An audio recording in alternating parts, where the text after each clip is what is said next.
Salve, salve galera do InfectoCast, bem-vindos a mais um episódio. Aqui quem fala é o William. Aqui quem fala é o Jordan e hoje a gente está com um convidado muito especial, que é o Fernando Greco.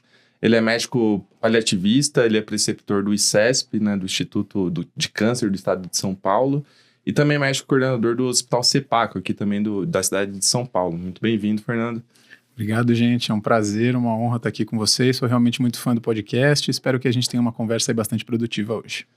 Isso aí. Hoje a gente vai falar sobre um tema muito polêmico, então é mais quase que um debate filosófico, que uma discussão sem certo e errado, né? Porque a gente vai falar sobre o uso de antibióticos no cuidados de fim de vida, em cuidados paliativos, que é algo que é muito comum, muito prevalente, a gente não pode ignorar isso, né? Então, eu acho que antes de começar tudo, é muito importante a gente entender um pouco desses conceitos que a gente vai ficar falando toda hora, né? O que é cuidados paliativos, Fernanda? Ótimo. Bom, cuidado paliativo, segundo a OMS, é uma abordagem que visa promover qualidade de vida para paciente e família, paciente esse que é portador de uma doença ameaçadora de vida, e esse cuidado, ele envolve uma equipe multiprofissional capacitada. Essa mesma ideia, essa mesma definição da OMS vai trazer um pouco também do conceito da multidimensionalidade humana. A gente do cuidado paliativo entende que o ser humano é um ser complexo e ele é composto por esferas. A gente vai ter a esfera física, a psíquica, a social e a espiritual.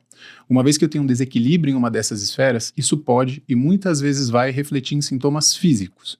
Então, por exemplo, se eu tenho um paciente com sofrimento social, eu estou diante de um paciente que está preocupado com os bens que ele precisa distribuir no fim da vida e ele nunca pensou nisso. Se eu tenho uma equipe capacitada, uma assistente social que sabe lidar com esse perfil de paciente, a gente consegue muitas vezes resolver esse problema, como por exemplo trazendo o serviço de cartório para o hospital, e isso muitas vezes vai impactar no controle de sintomas dos pacientes. A OMS também vai trazer o para quem é o cuidado paliativo, né?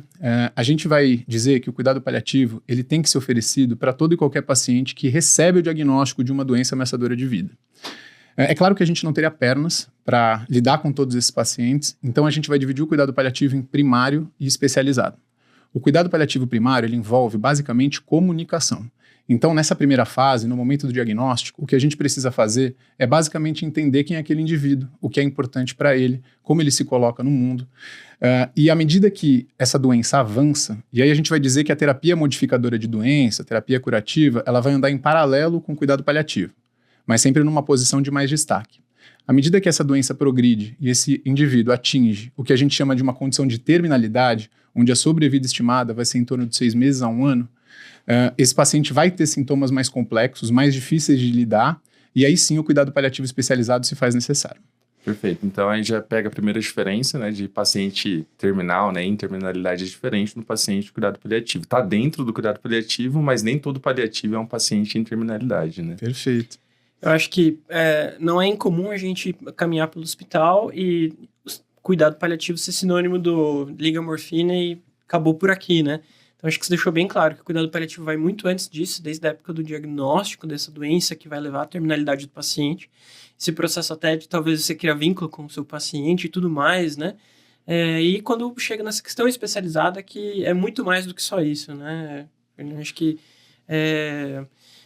isso vai muito além para a gente poder entender aqui, né? E por isso você está aqui para ajudar a gente. E mais uma última coisa, que é o paciente em cuidados de fim de vida. É a mesma coisa que terminalidade ou é algo mais fim mesmo, assim? Tem algum tempo? É o paciente que vai falecer nas próximas horas? Tem alguma definição nesse sentido? Ótima pergunta. A gente vai dividir as fases do fim da vida em terminalidade, como a gente falou, que seriam os últimos 6 meses a 1 ano de vida. Depois da terminalidade, a gente vai estar diante da fase final de vida, que aí seriam as últimas semanas de vida, e por fim o processo ativo de morte, que seriam as últimas horas, os últimos dias de vida. Tá, beleza. Eu acho que isso é importante, que a gente vai citar isso durante a nossa discussão aqui.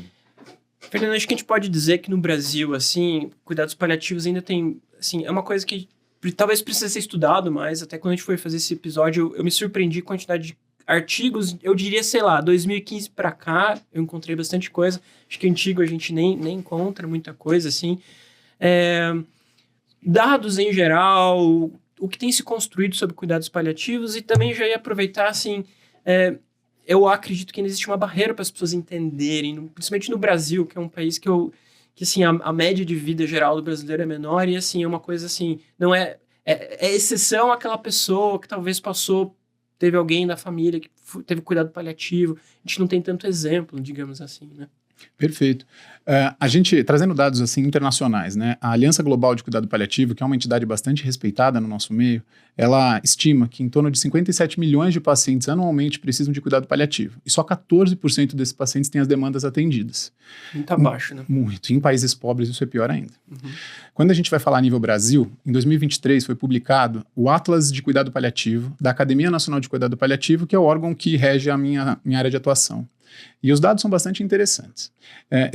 Os dados eles são referentes a 2022 e eles fazem uma avaliação global do cuidado paliativo nacional, e o que a gente tem é o seguinte: de 2012 para 2022, a gente teve um aumento de mais de 90% dos serviços de cuidado paliativo no Brasil. Então, tinham em torno de 20 e poucos serviços em 2012, em 2022 a gente já tem mais de 200 serviços. Isso mostra um crescimento exponencial importante. Significativo, né? Como é que esses serviços se distribuem? A maior parte deles é no SUS, então até 2023, que foi publicado, tinham 123 serviços de cuidado paliativo no SUS. Principalmente se concentra na região Sudeste, Nordeste, Centro-Oeste e Norte. A maior parte desses serviços são a nível hospitalar e em regime de interconsulta, e a maior parte aí dos coordenadores desses serviços são médicos, sendo que 40% deles não têm especialização na área. Entendi. E... assim, quando a gente está falando de cuidados paliativos, eu lembro que quando eu tive contato pela primeira vez, quando eu vim para São Paulo fazer residência, que durante a minha formação médica eu não tive, né? Espero que esse cenário esteja mudando, né? Tô envelhecendo, então acho que talvez essas formações mais atuais já faça uma parte, tem uma parte mais importante da grade curricular. Mas eu lembro que o primeiro impacto que eu vi, eu falei, nossa... suspender a dieta era uma coisa assim, falei, meu Deus, mas suspender a dieta numa pessoa, isso é tortura, né? Vai deixar a pessoa sem alimentação, ou então deixar a pessoa, suspender a dieta, não passar uma sonda nasointeral. E eu lembro do chefe, excelente, inclusive, falando, mas aí isso muitas vezes não vai mudar o tempo de vida do paciente, vai obrigar a ele ficar contido no leito, e é um ciclo de cadeia que vai se transformando, que o paciente que está contido no leito, a chance de fazer uma lesão por pressão já é maior, e aí aumenta o risco de delírio. Então, aquele simples fato de uma sonda, que é algo que era muito natural, tá sem comer, passa uma sonda nesse paciente. Mudou completamente a minha visão. Mesma coisa com suplementação de oxigênio, um paciente que já está lá mais em fase ativa de óbito, né, num processo de terminalidade maior. Falou, não adianta ficar dando oxigênio no catéter de oxigênio se o paciente se sentir desconfortável com aquele fluxo de ar no nariz. Às vezes ele quer tirar, às vezes você deixar um ventiladorzinho na cara do paciente traz muito mais alívio. Eu ficava, não, eu vou deixar o paciente saturando, mas não é para medir a saturação desse paciente. E eu lembro que na época... tudo bem que foi só um mês que eu passei na residência, teve pouca discussão sobre antibiótico, agora entrando para a nossa parte. Então, a gente acaba esquecendo e hoje em dia, muitas vezes, a gente vê que o antibiótico não recebe a importância adequada em relação ao risco dos efeitos adversos que ele tem. E alguns dados que eu estava lendo também, assim, até 90% dos pacientes morrem com um antibiótico, né? Isso é uma coisa que eu achei chocante, assim. A gente tem que entender que faz parte do processo de vida e de morte, às vezes você morrer de infecção, às vezes é um mecanismo de óbito daquela pessoa. Então, até quando dar antibiótico para aquele paciente pode ser um processo de distanásia, né? Você está dificultando uma evolução natural, que é o processo da pessoa falecer. Às vezes é do jeito que a pessoa vai morrer. E aí... você dá antibiótico para esse paciente, muitas vezes não vai trazer o benefício que você espera, não vai aumentar, às vezes, a expectativa de vida, não vai controlar sintomas, enfim. E aí eu queria que você falasse um pouco mais sobre isso. Qual que é o cenário sobre o uso de antibióticos em cuidados paliativos e qual que é o benefício disso? Perfeito. Em especial, a questão do uso do antibiótico é realmente algo bastante controverso, né? Quando existem estudos que perguntam para médicos o porquê que eles entram com antibiótico em paciente em fim de vida. E aí são duas respostas. A primeira é para melhora de sintoma e a segunda é para aumentar a sobrevida. Mas esses dois objetivos, em geral, são difíceis de serem alcançados.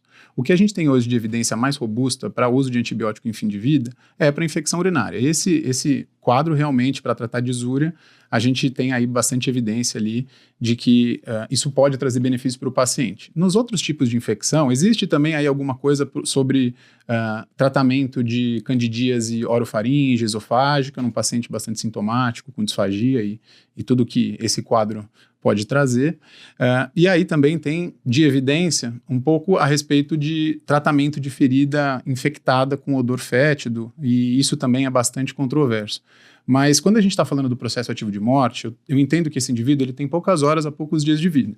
E o processo ativo de morte, eu costumo trazer para os residentes que passam comigo, que ele é um colapso circulatório generalizado, sinais de baixo débito. Uma das coisas que esse paciente vai apresentar com sinal de baixo débito é a redução do débito urinário.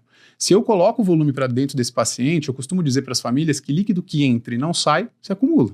E aí, nesse momento, quando eu consigo abordar a família desse modo, simples, acessível, eu consigo tirar muitas vezes o antibiótico, a hidratação, a própria dieta.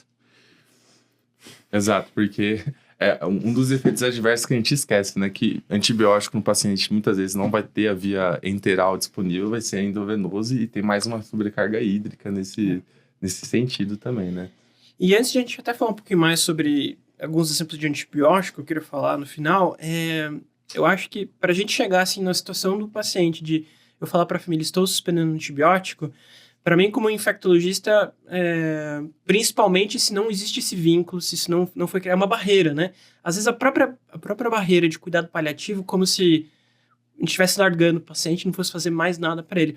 Eu queria que primeiro você falasse um pouquinho assim, quais barreiras que você vê nos cuidados paliativos de uma forma geral, e como me dê dicas assim, de como criar esse processo de vínculo. Acho que nem todo serviço a gente vai ter um paliativista para talvez fazer o meio de campo ali como infectologista. Perfeito. Essa pergunta da barreira ela é boa, mas ela é dolorosa de responder. Em geral, o que a gente vê de barreira principal, que eu vejo na prática, o que tem um monte de estudo que respalda, é a própria equipe.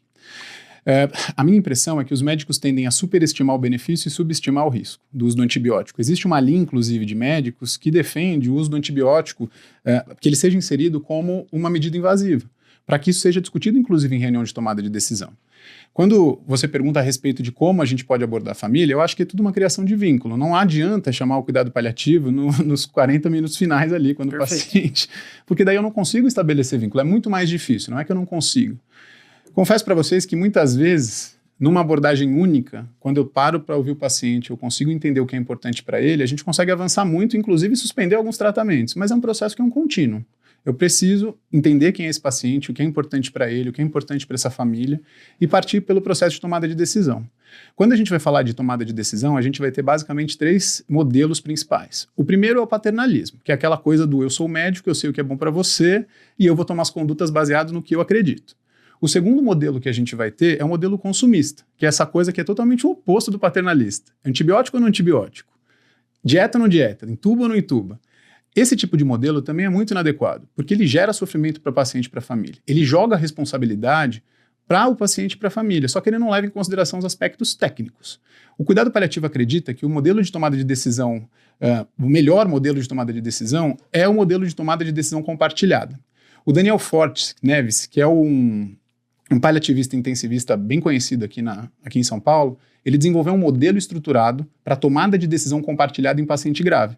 E esse modelo ele vai envolver basicamente 4 etapas. O primeiro é o aspecto biológico. Eu vou focar exclusivamente na doença, nas variáveis que envolvem essa doença, nas questões probabilísticas de melhora, de piora. O segundo aspecto é o aspecto biográfico. Eu preciso entender quem é aquele indivíduo, como ele se coloca no mundo e o que é importante para ele. É escutativa. O terceiro passo é olhar para o lado, é falar com a equipe. É tentar desenvolver em conjunto condutas que sejam aceitáveis, definir o que a gente não considera como aceitável, o que a gente considera como fútil, o que a gente considera como potencialmente inapropriado. E aí o quarto e último passo desse processo é a deliberação, que daí é juntar tudo isso e aí sim tomar as decisões aí mais adequadas para o caso. Perfeito. Essa questão do ouvir o que é importante do paciente, para mim também, igual você comentou, Júlio, coisas que mudaram meu raciocínio. Na residência eu tinha um paciente que, assim, ele estava já com uma neoplasia avançada, sabia que o desfecho dele não seria, talvez, assim, o desfecho dele ia ser breve, era uma questão, assim, pelos marcadores, uma questão de semanas, mas o mais importante para ele era conseguir sobreviver até as bodas que ele ia ter, né, e, assim, Pra ele, assim, o sonho dele, inclusive, era falecer em casa, mas ele queria sobreviver até aquilo. Então, meio que ficou alinhado, assim, a gente vai tentar fazer terapias antibióticas que, né, infecções reversíveis para tentar isso, que para ele era muito, muito importante, assim. Isso ou então é muito comum também, assim, tem a filha que mora na Holanda e vai conseguir vir para cá só semana que vem. A pessoa tá super grave, é uma paciente paliativo, que a gente sabe que não vai conseguir dar muitas semanas de vida para ela, mas às vezes naquele caso é muito importante a presença da filha no momento do óbito, e às vezes a gente acaba dando antibiótico e mantendo outros cuidados, meio que para dar tempo da pessoa chegar, porque para que o valor de ter aquela filha ali perto é muito importante, né? Então isso tem que ser levado muito em questão. Sim. Outra coisa é outra pessoa que já tá com todo mundo ali, já tá tranquilo, uma pessoa que tá lidando muito melhor com aquele processo, não tá sofrendo nem nada, tem gente que fala. E aí, então, assim, a decisão tem que ser compartilhada porque isso vai vindo do paciente, né? Não é uma coisa biológica que você aprende estudando fisiopatologia e guideline, né? Perfeito. Tem também o extremo oposto desse cenário, Jordan, que é quando o paciente ele quer ir para casa e ele está preso num antibiótico endovenoso. Uhum. A gente muitas vezes dá alta para esse paciente que sabe que vai falecer porque ele quer morrer em casa perto das pessoas que ele ama. Então existe também esse outro cenário, né? Exato. E é muito comum, né? Um paciente que está hospitalizado muito tempo, a chance dele ter uma infecção de uma bactéria que dá para você tratar por via oral é muito baixa, né? E aí, às vezes, sei lá, o paciente que tem uma lesão por pressão, que você limpou, fez biópsia, veio uma KPC, um acineto, vai ter que deixar o paciente internado por, sei lá, 6 semanas tomando polimixina. Não, né? A pessoa fala, não, eu aceito, eu sei que não vai curar minha infecção, mas eu quero ir para casa, que para mim isso é muito mais importante e a gente tem que levar isso em conta. Legal. E o que mais? Teve um caso que eu ia até mencionar sobre essa questão de individualizar o antibiótico, como você comentou, que a gente, às vezes, como infectologista, às vezes a gente precisa da ajuda para chegar lá e conversar. E teve um caso que a gente chamou cuidados paliativos, e para mim isso foi muito marcante, porque o paciente era um paciente acamado, que tinha uma úlcera sacral, e só de manipular ele tinha faces de dor. Ele já não era um paciente que interagia e tudo mais. Ele estava com uma diarreia, a gente fez um diagnóstico de infecção de colite pseudomembranosa, de Clostridium difficile. E o simples fato de a gente tratar aquela infecção, ele ia ter menos diarreia, por isso a gente ia manipular menos ele, e por isso ele ia ter menos faces de dor. E depois a gente pensou, até melhor, porque eu tenho um controle epidemiológico do meu hospital. Então, assim, desfechos que faziam sentido para o meu paciente ali, que fazia sentido tratar. Perfeito. Sim. Agora, o que a gente vê na realidade também é que dos 90% dos pacientes lá que utilizam antibiótico no fim de vida, né? Quantos daqueles precisariam? Uma outra coisa que acontece muito, e que essa é uma abordagem que eu acho muito justa, já que não tem certo e errado, a gente tem muita dúvida, a gente sabe que para ITU, por exemplo, é uma das coisas que a gente mais tem evidência de melhora de sintomas. Mas lembrando, gente, a gente aqui como infectologista, melhora de sintoma, o paciente tem que ter sintoma, né? Então, você ficar coletando urina 1, urocultura no paciente que está com uma cistostomia, com uma sonda vesical, que não está apresentando nenhuma alteração, você não vai melhorar a desúria no paciente que tem a cistostomia, né? Então, muito cuidado em tratar. Outra coisa, SWAB, né? O jeito de coletar. Esses pacientes são todos invadidos, né? Estão com sonda, estão com lesão por pressão, tem gastrostomia, tem tudo, e ficar coletando SWAB, coletando cultura de maneira desnecessária, você vai dar antibiótico sem necessidade. Um outro dado que achei bem interessante, que até uma das coisas que mais incomodam também é febre também no final de vida. E mesmo você dando antibiótico de amplo espectro, só teve resolução de febre em 48% em um dos estudos que eu vi. Eu até te perguntar, o que a gente tem de evidência de controle de sintomas de uma forma geral, assim? Certo. Basicamente, para antibiótico, é basicamente controle de desúria. Quando a gente está falando de febre, o que os artigos vão trazer, principalmente, é antipirético. Você vai dar sintomático. Se o paciente está secretivo, eu vou dar anticolinérgico. Se ele está com dispneia, eu vou entrar com opioide. A bem da verdade é que o que a gente vê na prática, o que os estudos mostram é que entrar com antibiótico para infecção respiratória, para outros tipos de infecção que não infecção urinária e candidíase, não tem grandes evidências.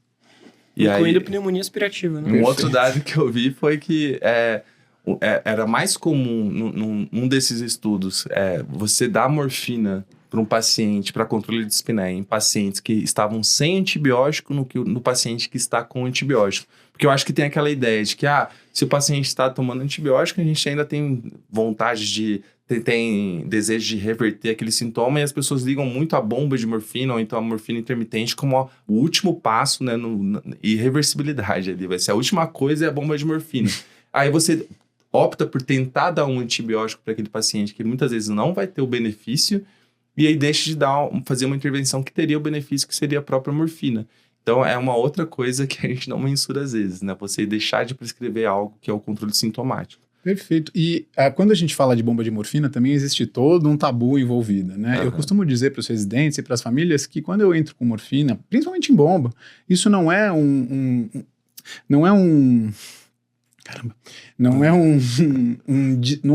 sentença. Sentença de morte. Isso. A princípio, muitas vezes, gente, para controlar sintoma agudo, a gente entra com bomba de morfina porque a bomba vai manter um nível sérico estável. Não vai fazer aquele efeito pico-vale quando a gente está fazendo o venoso.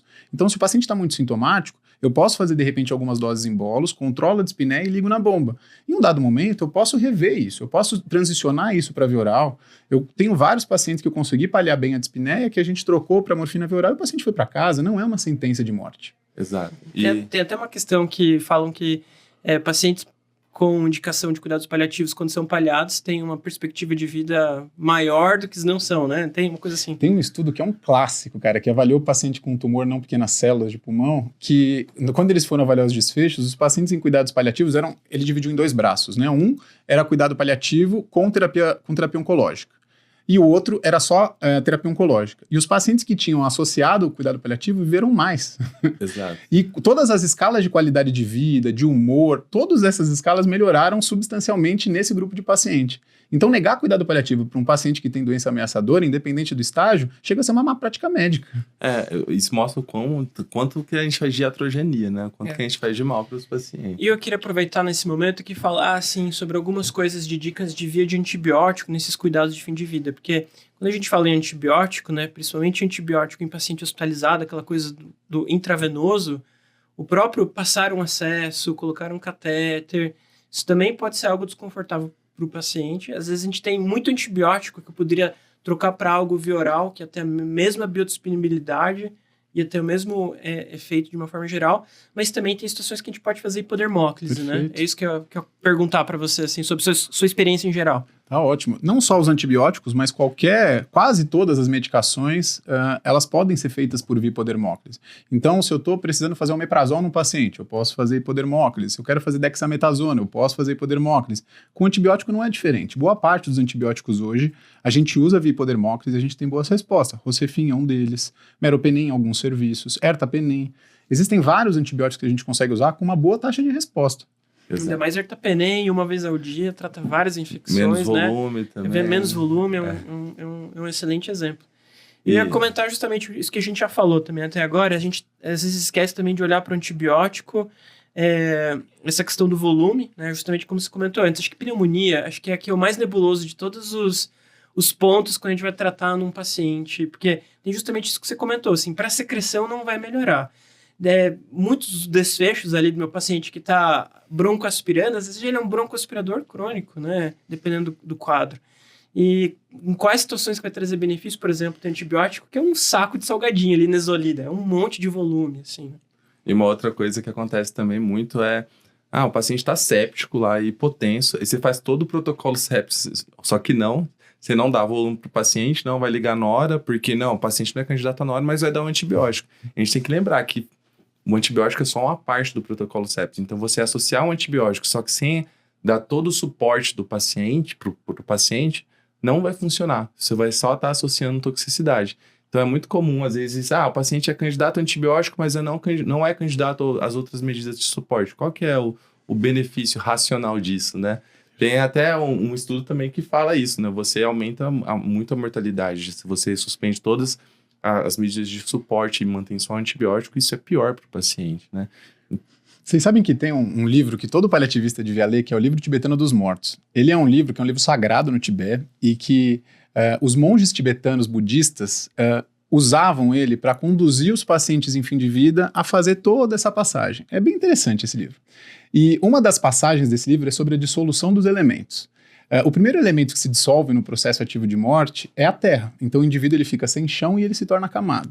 O segundo elemento que se dissolve é a água. E, gente, a descrição da dissolução da água é basicamente o processo de desidratação que é esperado nesse tipo de paciente.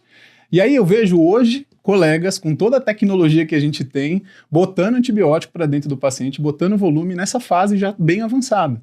O que esse colega não consegue entender é que a gente vai fazer sobrecarga volêmica, a gente vai piorar sintoma desses pacientes. A vontade que eu tenho, gente, é chegar pro colega e falar, olha, o monge tibetano lá atrás já falou. Eles já sacaram que para morrer bem você tem que morrer algo desidratado.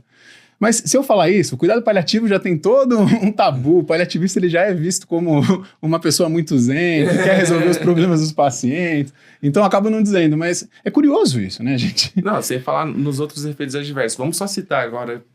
Efeito adverso de antibiótico. Com algum conhecimento infectológico, né, já que é um papo bem paliativista, que a gente pode contribuir. Mas, assim, é muito comum. Quinolona, delírio, muito antibiótico, cefepime, o paciente pode ter neurotoxicidade extremamente comum em paciente...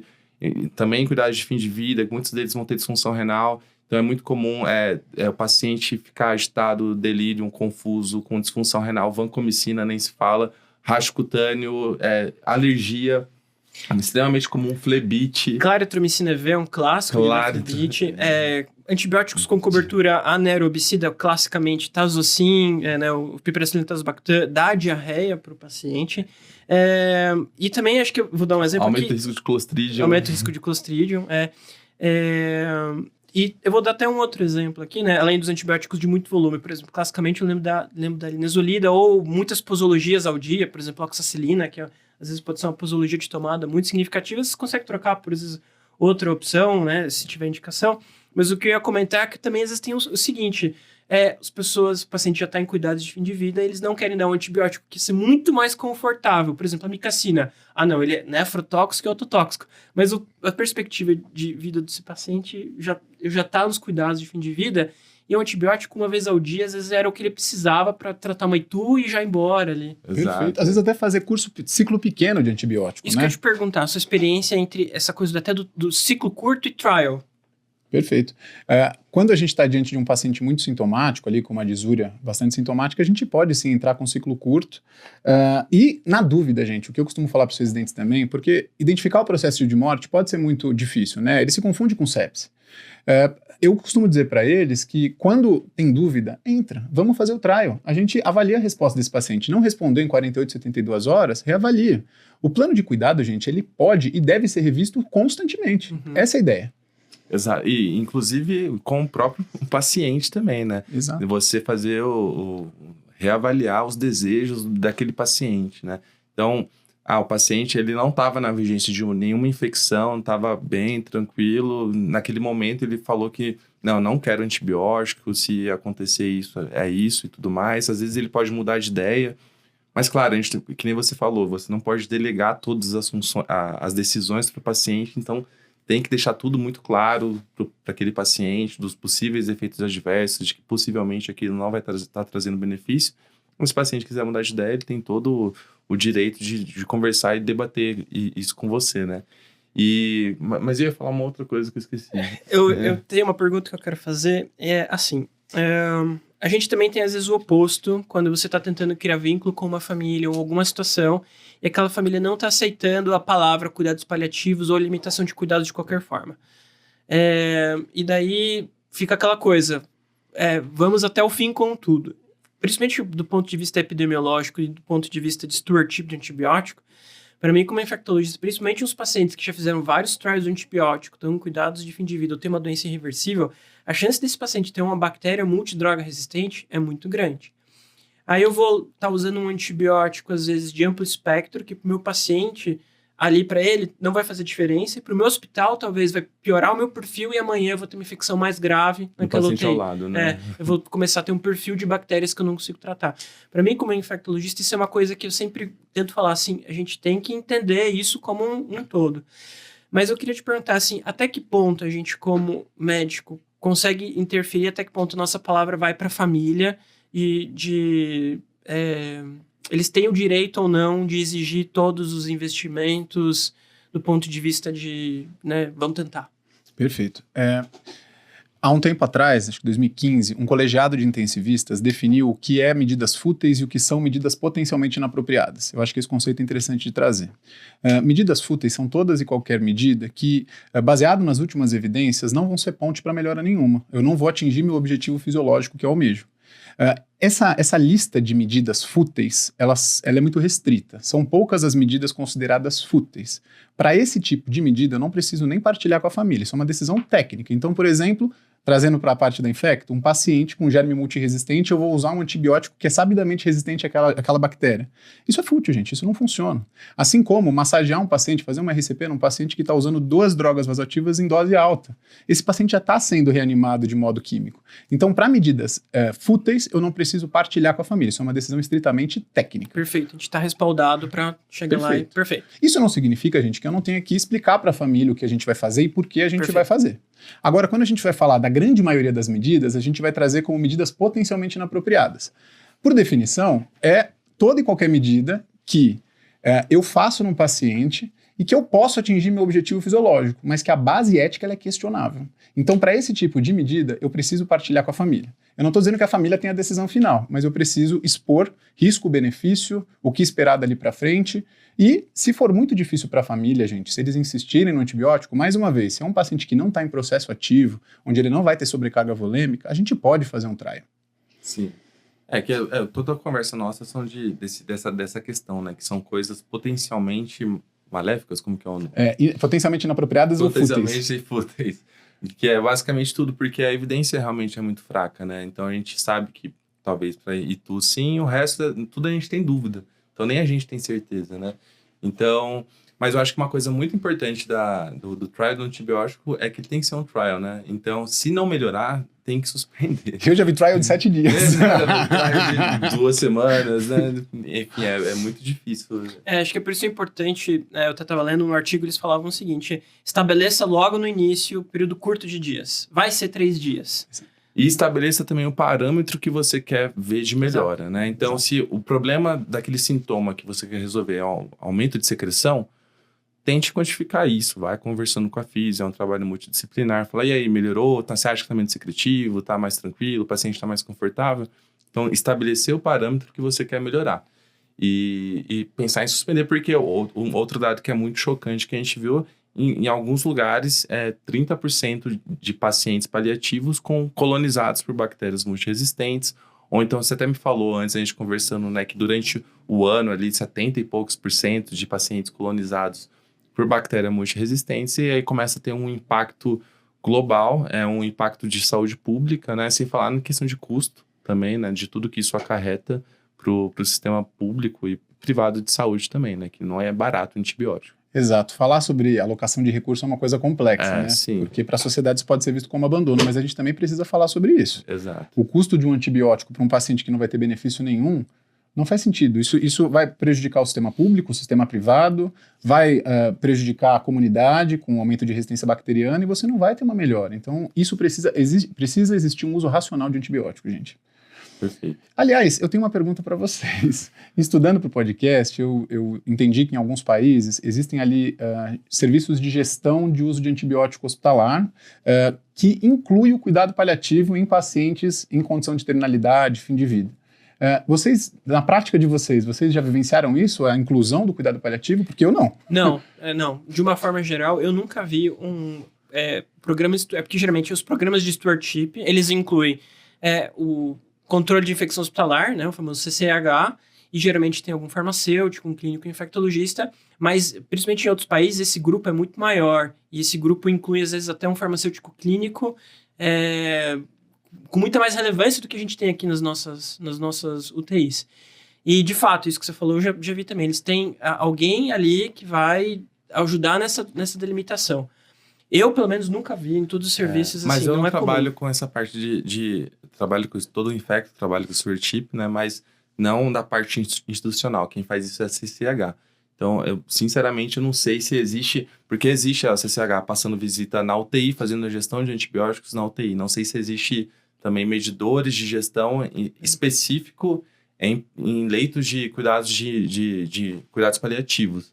Né? Eu sei que isso existe até em recomendação, tem guideline, o próprio IGSA fala sobre isso, mas não sei se na prática, aqui nos hospitais, mas também não sei se eu tô falando besteira, né? Que eu não conheço. Eu acho que seria um mundo ótimo, né? Assim, você ter alguém ali que porque ajuda... Porque é um lugar crítico mesmo, né? Que ajuda a tomar essa decisão em si. Uma coisa que eu ia perguntar, assim, exemplos, se teria algum exemplo, assim, de prática de vida que você... Bom, então, tem um caso aí bastante emblemático para mim, que é uma paciente que tinha seus 50 anos, ela já tinha esclerose lateral amiotrófica aí há pelo menos 3. A gente sabe que é uma doença que tem uma sobrevida estimada em até 5 anos em geral. E essa paciente, ela estava aos cuidados da neuro, ela já estava com a doença em progressão, e ela internou num contexto aí de uma infecção, com muita dispneia, sem conseguir deglutir. E o neuro estava acompanhando ela, falou, olha, eu tentei convencer ela de todas as formas a não passar sonda, resolve aí.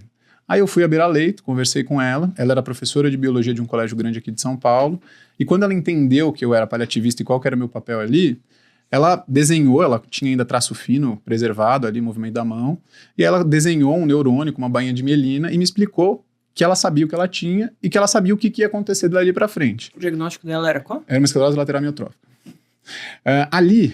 Quando eu entendi que para ela, viver naquela condição de TRAC, o GTT não era valor e que o que ela queria era paliar os sintomas, eu cheguei pro neuro e falei, olha, a gente vai precisar respeitar a vontade dela.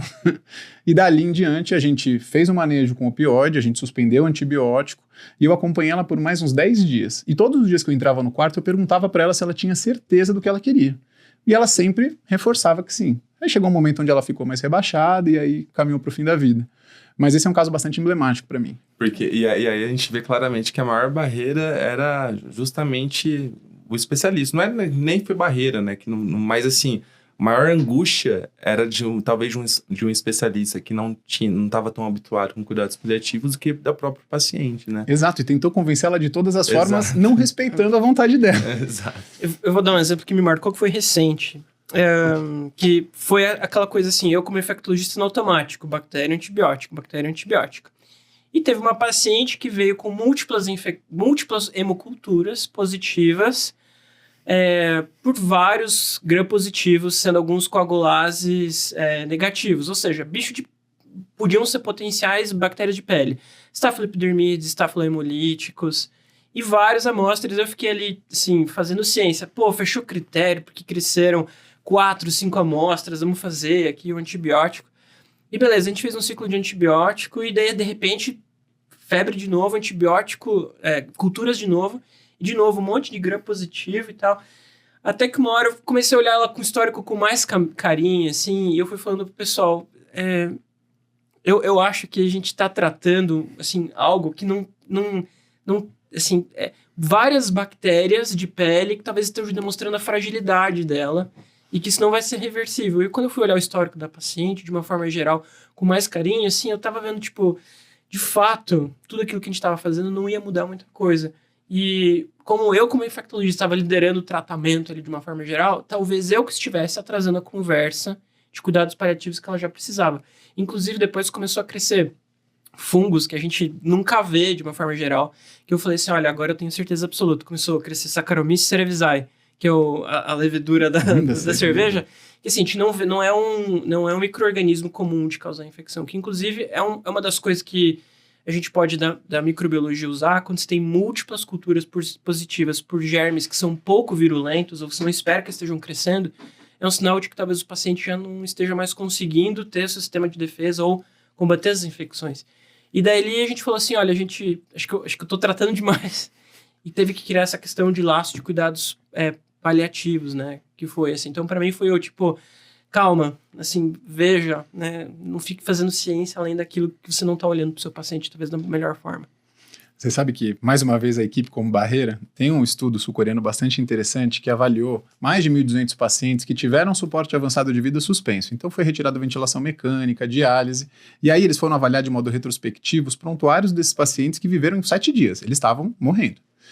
Desses pacientes, gente, os dados são impressionantes. De 1.200 pacientes, foi como o Jordan falou, nesse estudo também traz esse dado, mais de 90% vai morrer usando antibiótico. 8% deles, depois da suspensão do suporte avançado de vida, teve suspensão do antibiótico. 17% deles teve descalonamento do antibiótico. E, gente, mais de 40% morreu com antibiótico ampliado o espectro. Então, esse dado para mim chama muita atenção. Você suspende a diálise e você amplia o espectro antimicrobiano? Não faz sentido nenhum. Exatamente. Isso é muito bem observado, né? É aquela coisa que a gente tem que começar a tratar o antibiótico como uma coisa invasiva, né? Que as pessoas pensam em cuidados paliativos. Paciente não candidato à intubação, as pessoas ligam muito porque as complicações da intubação são coisas muito mais imediatas do paciente não candidato a RCP. Porque é muito mais imediato ali você saber, o paciente vai ficar encefalopata na sua frente, vai ter fratura de costela, o paciente que já está com uma doença avançada. Só que eu acho que justamente pela maioria dos efeitos adversos dos antibióticos serem um pouquinho mais a longo prazo, que é mais seleção de bactéria resistente, ou então o paciente vai começar a ter diarreia daqui 2, 3 dias, é algo que às vezes você não consegue associar aquele efeito adverso ao antibiótico, é o paciente que ficou mais confuso, mas você nem liga que pode ser o antibiótico que está causando a confusão. Então as pessoas não conseguem ter essa dimensão, que é uma medida invasiva também, né? Então acho que esse é um conceito que tem que ser modificado também. Perfeito.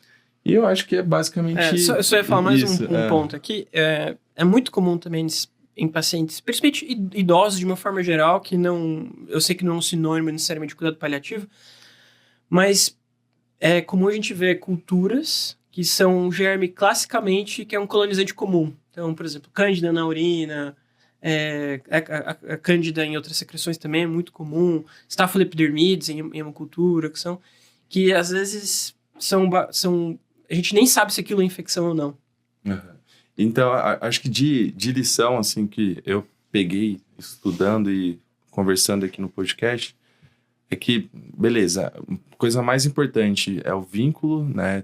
Não deixar o vínculo para a última hora. Sempre que possível, se você estiver disponível, chama o pessoal dos cuidados paliativos para acompanhar. Mas lembrando que nem o Fernando falou que cuidados paliativos não é algo exclusivo do paliativista. Todo médico tem que ter uma habilidade mínima de comunicação de todos. Né? Quando a gente faz o juramento lá de medicina, a gente sempre fala, né, que quando a gente não consegue curar, a gente tem que aliviar os sintomas também, né? Não vamos causar mal. E não causar mal também para os pacientes, né? Então, eu acho que isso é muito importante. Da parte mais prática objetiva, eu acho que sintoma urinário é algo que vale a pena a gente sempre tratar quando o paciente tem queixa. E todo o resto, talvez alguma coisa de candidíase esofágica também, mas todo o resto, sempre avaliar, discutir bastante, talvez fazer o trial, se for algo que está angustiando tanto a família quanto o profissional, Exato. Fazer uma tentativa, mas sempre reavaliar depois de 72 horas, sempre tentar estabelecer um parâmetro para tentar fazer do jeito o mínimo possível. É muito difícil fazer gestão de antibiótico, stewardship de antibiótico nesses pacientes, mas eu acho que se a gente reavaliar o impacto do antibiótico, eu acho que isso é muito importante. E sempre ponderar também a toxicidade dos antibióticos também, né? Então, se é um paciente, sei lá, que tem uma bactéria só sensível à polimixina, acho que não vale a pena, não, porque até em quem é previamente ígio, se eu precisar tomar uma polimixina, que nem eu sei se eu vou aguentar, sabe? É muito, muito pesado. Então, sempre ponderar todas essas questões também de toxicidade. O que eu queria falar é, assim, estudando, tem um artigo do IDSA que é aquele estado de arte, né? Antibióticos em fim de vida, depois a gente coloca aqui no fim do episódio como literatura. E tem uma coisa que, para mim, chamou atenção, que é o seguinte: às vezes você vai suspender um antibiótico, você fala para os pacientes, suspendi um antibiótico. Aí no artigo ele fala, o que ele pode entender? Ele pode entender como, o médico está falando para o paciente, eu estou desistindo de você. Você vai morrer agora aqui sozinho, sem que a gente faça nada. Acabou aqui para você, agora esquece. Quando, na verdade, a única coisa que a gente está fazendo ali é tentando cuidar do paciente da melhor forma possível, mas se você não fala isso, né, ou às vezes você não pergunta para o paciente o que você já entendeu da sua doença até aqui, o que você entende como o benefício do antibiótico, né, você não pergunta o que ele está entendendo nesse momento, às vezes fica essa desinformação, essa relação médico-paciente entre uma coisa diferente entre o que ele está entendendo e o que você está falando. Perfeito. Eu acho que, para resumir, quando a gente está falando de uso de antibiótico em cuidado paliativo, a gente precisa visar o benefício claro para o paciente. Ele tem que ser guiado pelo tipo de infecção e evolução clínica. Além disso, a gente tem que também considerar qual que é a doença primária e o prognóstico e as preferências do paciente e da família. E até uma outra coisa que eu ia falar no artigo que eu mencionei antes, também tem uma coisa que eles colocam, explicando para o paciente os passos, né? Assim, às vezes você está tratando uma infecção que você fala assim, olha, essa infecção não está mais tendo resolução, a gente está num lugar diferente agora. Então, explicar a evolução da própria doença infecciosa, como isso pode evoluindo. Perfeito. Fechou? Muito obrigado. Foi muito bom. Valeu, Fernando. Obrigadão. Pô, gente, foi um prazer estar com vocês, de verdade. Então é isso aí, pessoal. Muito obrigado pela sua audiência. Lembrando que se você não segue a gente no Instagram, passe a seguir a nossa página. Ative a notificação do seu agregador de podcast. Toda sexta-feira tem episódio novo. A gente sempre solta episódio lá. A gente também regularmente tem postado conteúdo no YouTube. Passa a seguir a gente lá, que sempre a gente vai postando alguma coisa. Lembrando que em InfectoCast a gente te conta que ninguém te conta.